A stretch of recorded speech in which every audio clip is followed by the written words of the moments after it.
ఉగాది పచ్చడి కావాల్సిన పదార్థాలు ఇవి. అందరికీ నమస్కారం. అందరికీ విశ్వావసునామ ఉగాది శుభాకాంక్షలు. ఈరోజు నేను ఉగాది పచ్చడి చేయబోతున్నాను.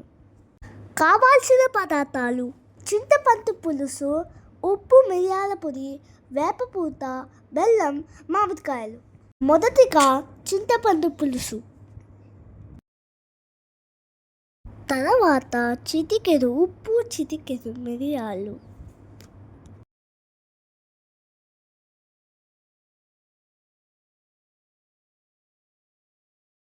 తర్వాత వేపపూత.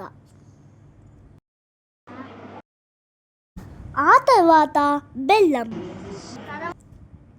చివరిగా మామిడికాయలు.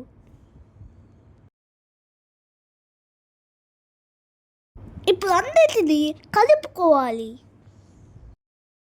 మన ఉగాది పచ్చడి తయారైంది.